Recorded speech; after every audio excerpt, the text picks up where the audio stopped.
In Chapter 5 in our textbooks, teaching reading to students who are at risk or have disabilities discusses the importance of reading fluency.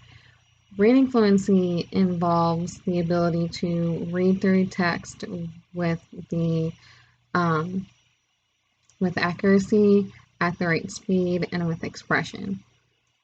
Reading with accuracy just means that the reader is able to read through text smoothly without any mispronunciation or errors. Reading at the right speed involves knowing how quickly and how slowly to read. So you want to teach your students how to read at the right speed so they're not rushed, and it's more it's easier for them to comprehend the text when it's read slowly and at the right speed and not rushed. Reading with expression involves being able to know how to read different types of punctuation marks in text, and that also helps with comprehension as well, because the students need to know when to pause, what looks like a question, how you read a question, how to read an exclamation point, and all those tie into better reading comprehension. So it's important to really focus on the importance of reading fluency in the early stages of reading. The two parts of this demo will include the reading at the right speed and intonation. For reading at the right speed, I will be focusing on the technique of scooping or scalloping, and that is really just segmenting the sentence in different parts and then putting them together in order to read them at the right rate or speed. And intonation, I'm going to review each question mark or each punctuation mark, explaining and showing what they look like and how to read it. And then afterwards, I'll do a wrap up by giving them each a copy of an excerpt from The Lion King, and I'm going to read them the excerpt with the correct intonation, and they're going to follow along with their finger or their pencil, and that way they see and hear how to read those different types of punctuation marks.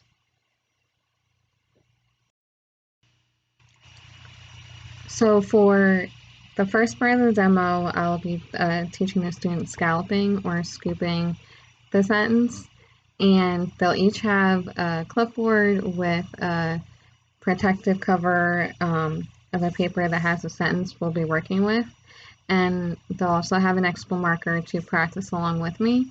And I'll also be doing this in smaller groups, so that way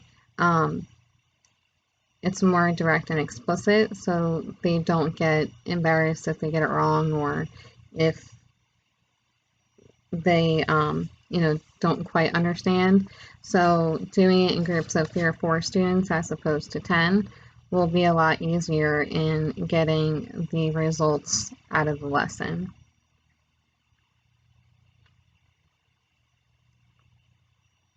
So class, today we will be working on scalloping or scooping our sentences to help us read at the right speed. Now, you don't want to read too fast because that doesn't help us understand what we're reading. And if you're reading to somebody, they're not going to understand what it is that they're reading, what we're reading either. Okay? So you each have a clipboard and you see a sentence that's broken up differently, okay? So we're just going to connect the dots on either side with a scoop underneath. And then we're going to match the scoops in the entire sentence. I'm going to do it first, then we'll do it together, and then you can do it by yourself. Okay?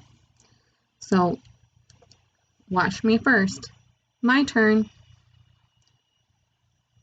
We swim and play all day.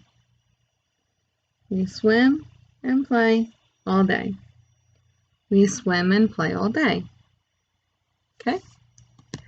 Now, let's do it together.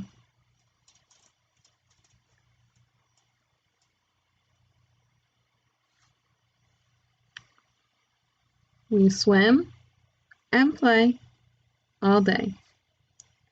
We swim and play all day. Great job. Now it's your turn.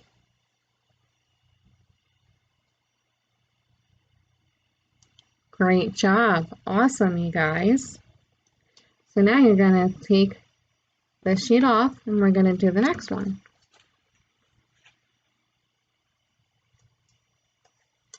Okay? My turn. I love to swim. I love to swim. Now let's do it together.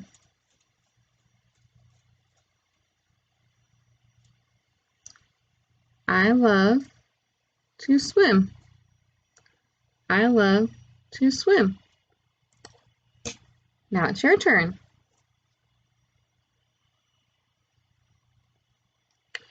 Great job. Awesome, you guys. Very good. So that lesson went very well. I think with explaining what we're going to be doing first helps them know what to expect during the lesson and what I want them to do. So that really outlines what they'll be working on. And doing it in a smaller group really helped with the focus, and it helped limit the distractions of the entire group. So that was a huge difference as well.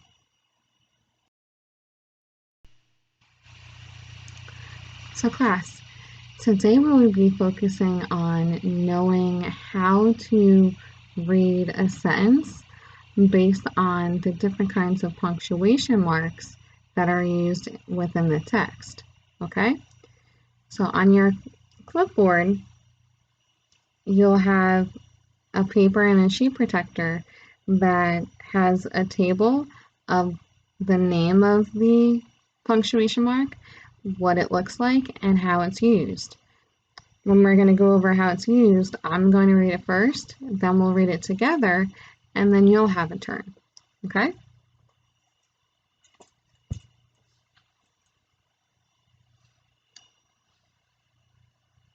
So for the first one, it's a period. It just looks like a dot. And you read it, the dog barked. Okay? So my turn, the dog barked. Let's do it together. The dog barked. Very good. Now it's your turn. Very good. Now the next one will sound a little bit different. The next one is called a question mark.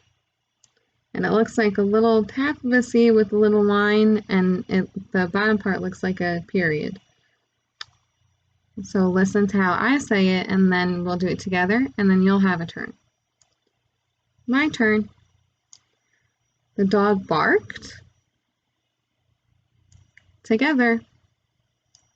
The dog barked. Your turn. Very good. The next one is a little bit more fun to do because you get to yell it. It's called an exclamation point. And that looks like just a long straight line with a dot on the bottom as well. Okay, it's a little bit different than a question mark. My turn. The dog barked. Together. The dog barked. Very good. Now it's your turn. Awesome, great job. Now the comma looks like just a little half of a C, kind of like the top of the question mark, but it's used on the lines when it's written, okay? And the comma means you stop and pause as you're reading. So My turn. First, the dog barked. Together. First, the dog barked. Your turn. Great job. Now, go to the last page on your clipboard, and it's going to be a short little part of a story from The Lion King. I want you to follow along with your finger or your pencil, and you're going to listen to how I say the sentences that have all the different punctuation marks. Okay?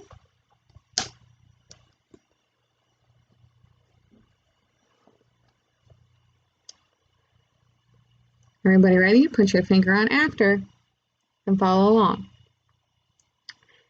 After Zazu made sure that Simba was home safely, the excited cub found Scar sunning himself on a rock. "Hey, Uncle Scar!" Simba cried. "My dad just showed me the whole kingdom, and I'm gonna rule it all." Scar scowled. Then, slowly, he began to smile. "So your father showed you the whole kingdom, did he? Did he show you what's beyond that rise at the border?" "No," said Simba. "He said I can't go there." "And he's absolutely right," Scar replied. "It's far too dangerous. Only the bravest of lions go there. An elephant graveyard is no place for a young prince." "An elephant what?" said Simba. "Wow." "Oh dear, I've said too much," said Scar, grinning slyly. "Just do me one favor," he added. "Promise me that you'll never visit that dreadful place. And remember, it's our little secret." Great job following along, guys. Awesome. So the my turn, your turn technique really worked well, especially with this lesson, because they can, one, hear me say it, how to say the different punctuation marks, and they get a turn of how to say it as well. And I think they also responded very well to the excerpt from The Lion King of how I was reading, because that way that tied in with the entire lesson of all the different kinds of punctuation marks that we discussed, and they saw it in play. So they did awesome. And I think they enjoyed the Lion King as well.